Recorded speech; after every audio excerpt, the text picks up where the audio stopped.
Hello dear 10th class students. I hope you all are fine. So today we will start chapter number 6, that is life processes, which come under biology section, not chemistry and physics. So in life processes there are nearby 4 parts. We will cover 4 parts in detail. Today we will cover only first part, nutrition. Nutrition के भी आगे 2-3 parts बनेंगे. आज हम nutrition ही cover करने चाहेंगे कि nutrition क्या होता है, लाइफ प्रोसेसेस क्या होता है, लाइफ प्रोसेसेस में हमारे पास कितने फंक्शंस आते हैं. So let's start with our session.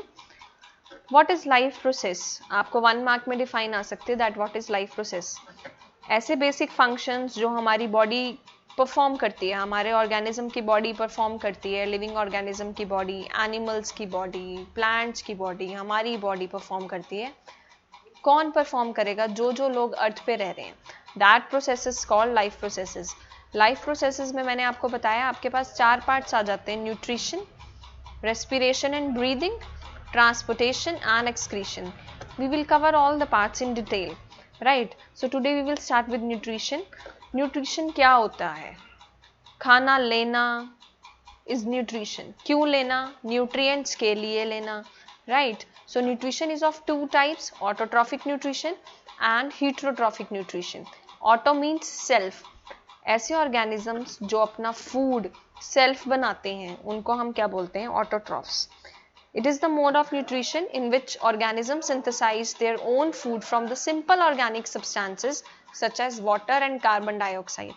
अब ऐसे कौन से organism होते हैं जो अपना food खुद बनाते हैं? One and only plants. और प्लांट्स को हम प्रोड्यूसर्स भी बोलते हैं. You will study in the food chain chapter, that is our environment. Green plants ही ऐसे ऑर्गेनिजम्स हैं जिसको हम क्या बोलते हैं? Autotrophs, right? अब ऑटोट्रॉफ्स कैसे हैं? ये अपना फूड बनाते हैं via the help of photosynthesis. Photosynthesis हम 4th क्लास से ही पढ़ना स्टार्ट हो जाते हैं. What is photosynthesis? It is the process by which plants make their own food with the help of carbon dioxide, water, light energy. But you are in 10th now, so हम एक proper definition करते हैं इसकी.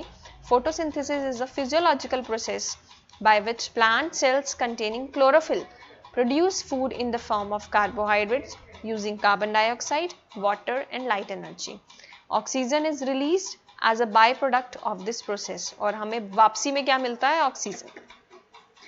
अब photosynthesis तो हो रही है. क्या बात की हमने कि जब प्लांट्स को कार्बन डाइऑक्साइड प्लस वाटर दिया जाए और प्लांट क्या लेता है? Sunlight plus chlorophyll. तो वो क्या बना रहा है? Food in the form of glucose C6H12O6. बदले में बाय प्रोडक्ट क्या दे रहा है? Oxygen. This is the equation of photosynthesis. But अब क्वेश्चन तो ये आता है, ये क्लोरोफिल क्या है? क्लोरोफिल एक ऐसा पिगमेंट है जो कि ग्रीन कलर का होता है और ग्रीन प्लांट्स में ही पाया जाता है. क्लोरोफिल प्रेजेंट कहाँ होता है? क्लोरोप्लास्ट. अब क्लोरोप्लास्ट क्या होता है? क्लोरोप्लास्ट भी पौधे के अंदर ही होता है. This is the structure of chloroplast. आपने 9th क्लास में भी क्लोरोप्लास्ट किया होगा. क्लोरोप्लास्ट हमारे पास डबल मेम्ब्रेन होता है, आउटर मेम्ब्रेन, इनर मेम्ब्रेन. और इसके अंदर क्या प्रेजेंट होता है? Thylakoid. Thylakoid stack like structure बनाते हैं. जब हम एक के ऊपर एक चीज रख देते हैं उसको हम क्या बोलते हैं? Stack like structure, right? Thylakoid ने क्या बनाया? Stack like structure. So chloroplast is a membrane bound oval cell organelle. Oval means जैसे एग की शेप होती है ऐसे ओवल होता है. It is enclosed by a double membrane. 2 membranes होती हैं. इंटीरियर मेम्ब्रेन के पास क्या है? सैक लाइक स्ट्रक्चर, जिसको हम क्या बोलते हैं? थाइलाकॉइड्स. इन्हीं थाइलाकॉइड्स में क्या प्रेजेंट होता है? क्लोरोफिल. तो यहाँ आपने क्या पढ़ा कि क्लोरोफिल कहाँ होता है? क्लोरोप्लास्ट में. क्लोरोप्लास्ट के किस पार्ट में होता है? Thylakoids. You have to remember this. This is one of the MCQ question which is frequently asked in the board examination. Thylakoids are arranged in piles. एक के ऊपर एक. जब बुक्स की पाइल बनाते हैं ना, हम एक के ऊपर एक बुक रखते हैं. उन पाइल का पूरा नाम क्या होता है? Grana. Stack of thylakoid is called grana, right? और you can say granum. lying in a colorless ground substance called stroma. और आप पीछे देख रहे हो ना, ये colorless substance है जिसको हम क्या बोलते हैं? स्ट्रोमा. तो क्या पढ़ा हमने कि ये क्लोरोप्लास्ट है. क्लोरोप्लास्ट के अंदर क्या प्रेजेंट है? थाइलाकॉइड. थाइलाकॉइड के पाइल लाइक स्ट्रक्चर को हम क्या बोलते हैं? ग्रेनम. और ग्रेनम एक लिक्विड स्ट्रक्चर में प्रेजेंट है जिसको हम बोलते हैं stroma. Stroma is the aqueous fluid and it is colourless. You have to remember this. This is colourless. Now coming on the next point, cells present in the spongy mesophyll layer and the palisade layer contain chloroplast. Chloroplast अब कहाँ होता है? Leaf के अंदर एक ऐसे sales होते हैं जिसको हम बोलते हैं मेसोफिल लेयर. और कौन सी लेयर होती है मेसोफिल की भी? पैलासाइड लेयर होती है जिसके अंदर क्लोरोप्लास्ट प्रेजेंट होता है. And this is the site of photosynthesis. तो मेन साइट ऑफ फोटोसिंथेसिस क्या है? Spongy mesophyll layer and the palisade layer. Right. Coming on the next slide, what is stomata? Stomata एक पत्ती के अंदर, एक लीफ के अंदर एक छोटे छोटे से पोर्स होते हैं, उसको हम क्या बोलते हैं? Stomata. So stomata are the small openings that are present on the leaf epidermis. Epidermis is the skin of leaf. जैसे आपकी स्किन को भी डर्मल बोलते हैं, ऐसे ही पौधों की स्किन होती है लीफ में, उसको हम बोलते हैं epidermis. Stomata are found on stems. Stomata कहाँ पाए जाते हैं? स्टेम में. And other part in some plants. Structure of stomata. Stomata के पास each stoma. This is stoma, जिसको हम गार्ड सेल्स बोलते हैं. किससे बना हुआ है ये? किडनी शेप्ड सेल, जिसको हमने क्या बोला है? Guard sales. Right. This is the single stomata जो दो गार्ड सेल से बना हुआ है, जिसके पास किडनी शेप है. इन गार्ड सेल्स के पास, चेक इट आउट कैसे बना रही हूं मैं. इन गार्ड सेल्स के पास क्या प्रेजेंट है? Chloroplast. So these are the chloroplast present in the guard cells. So first part is guard cell. उसके बाद हमने क्या बनाया बीच में इसके? क्लोरोप्लास्ट. क्लोरोप्लास्ट बना लिया. ठीक है. क्लोरोप्लास्ट के बाद इसके पास एक सिलेंडर स्ट्रक्चर होता है, that is called vacuole. Vacuole. Vacuole के बाहर गार्ड सेल प्रेजेंट है. गार्ड सेल के बाहर क्या प्रेजेंट होता है? गार्ड सेल के बाद आप ऐसे ऐसे स्ट्रक्चर बनाएंगे, उस स्ट्रक्चर को हम क्या बोलते हैं? Epidermal cell. What is the name of that structure? Epidermal cell. Right? Epidermal cell. और ये जो अंदर इसकी लेयर होती है, this layer, इस लेयर का हम क्या नाम देते हैं? Inner thick wall. Inner thick wall. और हर एक गार्ड सेल के पास बीच में क्या प्रेजेंट होता है? Nucleus. This is called nucleus. अब स्टोमा, सो कॉल्ड स्टोमेटा, कभी ओपन होता है कभी क्लोज. अब हमें वो देखना है ओपन क्लोज कैसे होता है. सो ओपनिंग एंड क्लोजिंग किसके ऊपर डिपेंड होती है? कि कब शुगर प्रेजेंट है और कब स्टार्च प्रेजेंट है गार्ड सेल्स के अंदर. तो दोबारा से ड्रॉ करते हैं. Kidney shaped guard cells. Kidney shaped guard cells draw करने के बाद you will draw chloroplast. Chloroplast. After chloroplast vacuole here. Vacuole के बाद बीच में क्या बनाएंगे? न्यूक्लियस. और न्यूक्लियर के बाद epidermal outer covering. So this is open stomata. जिसके आप जहां बीच में गैप दिखता है ना, इसको हमने क्या बोला है? Open stomata. अब ये स्टोमेटा ओपन क्यों होता है? When the guard cells of the stomata contain sugar, which is synthesized by their chloroplast. इस क्लोरोप्लास्ट में क्या प्रेजेंट होती है? जब शुगर प्रेजेंट होती है. और शुगर किस फॉर्म में होती है? सॉल्यूबल फॉर्म में होती है, जो क्या करती है? Which increases the concentration of guard cells. तो क्या होगा? कंसंट्रेशन इंक्रीज होगी, मीन्स हायर कंसंट्रेशन हो गई. So what will happen? The water enters into the cells. यहाँ पे कौन एंटर हो जाएगा? Water. With the help of osmosis. Osmosis के हेल्प से वाटर एंटर हो गया. तो यहाँ अगर वाटर एंटर हो गया तो this pore will be open. Now coming on the close part. ये देखो, ये जो ओपनिंग होती है ना, ये हमेशा प्रेजेंस ऑफ लाइट की वजह से होती है, not the absence, presence of light. Now coming on the closing. Closing देखो कैसे बनाना है आपने. क्लोजिंग में जो हमारा स्टोमेटा होता है वो क्लोज हो जाता है, श्रिंक हो जाता है. ऑब्जर्व कैसे बना रही हूं मैं.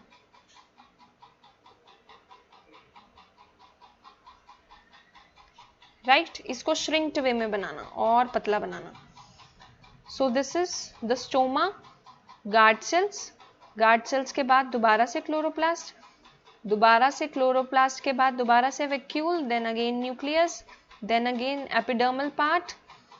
बस आपने याद रखना है ये वाला गैप ज्यादा होना चाहिए और आपका ये वाला गैप कम होना चाहिए. इसको और कम कर दीजिए.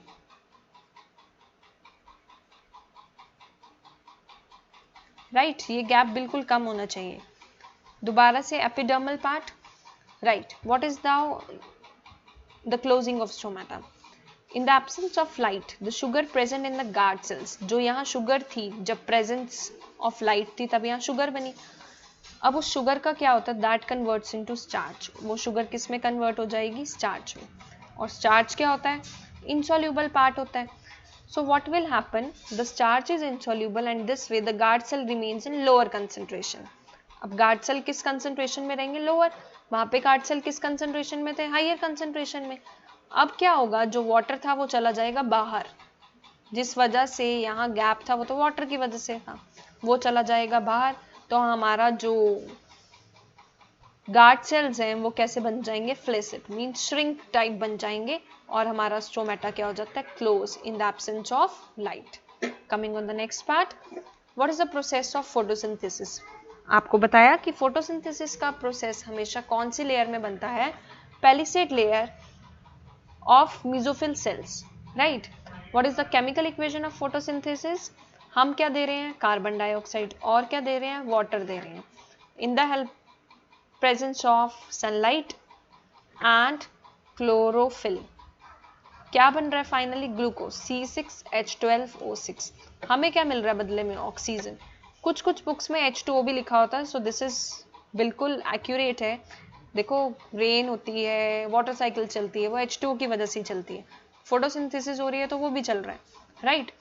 सो लाइट एब्जॉर्ब कौन करवाता है, one and only the pigment so called chlorophyll. Chlorophyll के बारे में मैं सारी डिस्कशन कर चुकी हूँ। क्लोरोफिल कहाँ पाया जाता है, क्लोरोप्लास्ट के अंदर। क्लोरोप्लास्ट के अंदर भी कहाँ पाया जाता है, थैलाकोइड्स में, right. Light energy absorbed is converted into chemical energy. यहाँ जो सनलाइट एनर्जी थी, अब यहाँ एक क्या बन चुका है, chemical substance so called glucose. At the same time, photolysis of water takes place, means water molecule photolysis means breakdown हो रहा है into hydrogen and oxygen. CO2 is converted into glucose. CO2 क्या बन रहा है, finally glucose बन रहा है, किसकी हेल्प से, adenosine triphosphate। This is the energy currency of cell, जो energy units होती हैं सेल की, उसकी वजह से। Now what is heterotrophic nutrition? अभी ऑटोट्रॉफिक में हमने क्या पढ़ा, जो अपना फूड सेल्फ बनाते हैं, those are the autotrophs. Now what are the heterotrophs?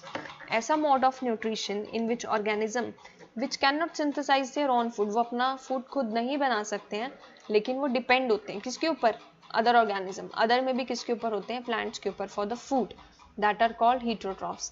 heterotrophs के एग्जाम्पल हम लोग human beings, tiger, monkey, birds, lion, yeast, fungi, bacteria, etcetera etcetera, they all are heterotrophs.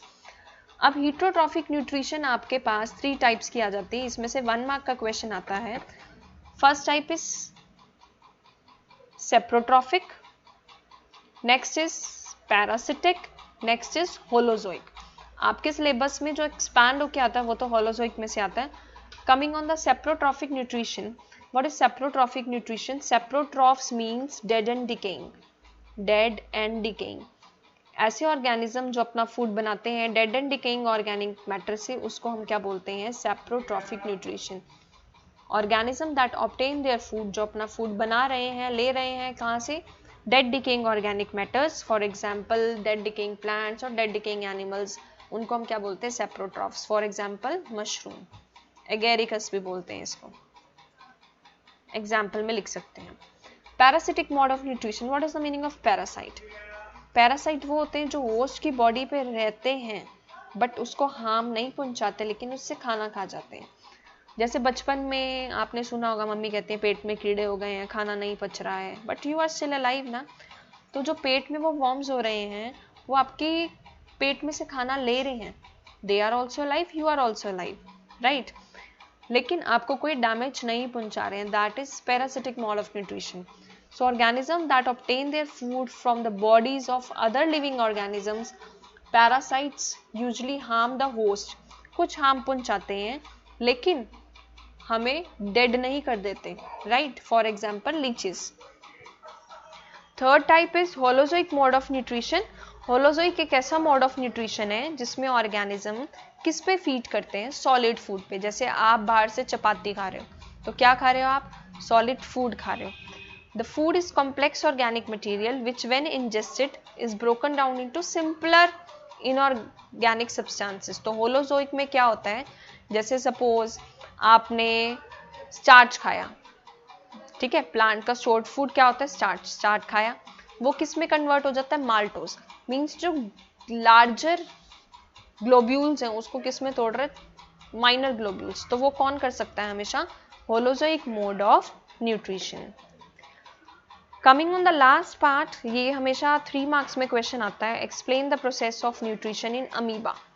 Nutrition in amoeba. Now what is amoeba.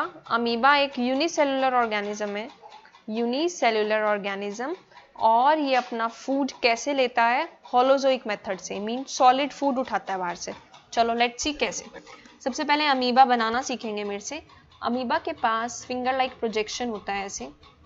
इस finger like projection को हम क्या बोलते हैं, pseudopodia. Pseudopodia. बीच में क्या प्रेजेंट होता है, न्यूक्लियस. सपोज आप इसको कोई फूड पार्टिकल दे रहे हैं, सबसे पहला प्रोसेस ये क्या करता है, इंजेशन. इंजेशन का मतलब क्या है कि ये इस फूड पार्टिकल को क्या कर लेगा, एनगल्फ कर लेगा, फटाफट से अपने अंदर करने की ट्राई करेगा. किसकी हेल्प से करेगा, स्यूडोपोडिया. अब स्यूडोपोडिया जब फ्यूज हो जाती है तो ये कप लाइक स्ट्रक्चर बना देती है. चेक मैं कैसे बना रही हूं. इसने कप बनाया और ये फूड आ गया यहाँ. कप भी किसकी वजह से बना, स्यूडोपोडिया. अब ये कप तो बन गया है लेकिन ये क्या पता बाहर चला जाए. सो स्यूडोपोडिया ऐसे अपनी शेप बना लेते हैं सो दैट ये जो फूड वैक्यूल है ये हमेशा अंदर ही रहे, फूड हमेशा अंदर ही रहे. तो इसने क्या बनाया, फूड वैक्यूल. किसकी हेल्प से बनाया, स्यूडोपोडियम. सो लेट्स टेक सबसे पहला प्रोसेस, दिस इज इंजेशन. अंदर लेना स्टार्ट किया, यहाँ अंदर हो गया तो डाइजेशन विल स्टार्ट. डाइजेशन के बाद यहाँ पे क्या होगा, absorption. Absorption and assimilation. What is the meaning of absorption and assimilation. जब एक सब्सटेंस ब्रेक डाउन होता है, इंजेशन तो लेना हो गया, डाइजेशन की प्रोसेस से वो क्या हुआ, ब्रेक डाउन हो गया. ब्रेक डाउन होके उस सब्सटेंस की सप्लाई भी तो करनी है ना पूरे ऑर्गेनिज्म में. उस प्रोसेस को हम क्या बोलते हैं, एब्जॉर्प्शन. एब्जॉर्ब किया और जो एब्जॉर्ब फूड है उसको एसिमुलेट कर दिया, बांट दिया. So let's read. Amoeba engulfs its food by temporary finger-like projection of its body surface called pseudopodia. When pseudopodium fuses with the food particles, it forms a food vacuole. Complex substances are broken down into simpler substances inside the food vacuole. These simple substances are then diffused into cytoplasm. जो dot like structure देख रहे हैं आप, ये सारा क्या है, cytoplasm. तो ये जो सिंपलर सब्सटेंसेस है ये डिफ्यूज हो रहे हैं, इस प्रोसेस को हम क्या बोलते हैं, absorption and assimilation. Now what will happen, होता है ना, कुछ फूड तो डाइजेस्ट हो गया, कुछ फूड तो एब्जॉर्ब हो गया, एसिमिलेट हो गया, बट बाकी का फूड अब बाहर भी निकलेगा.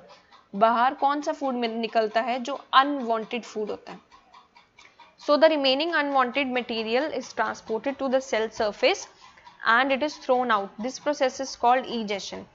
So you know that जो holozoic mode of nutrition होता है, जो holozoic mode होता है nutrition का, उसमें सबसे पहला part हमेशा क्या होता है, ingestion. Second is digestion. Third is absorption and assimilation.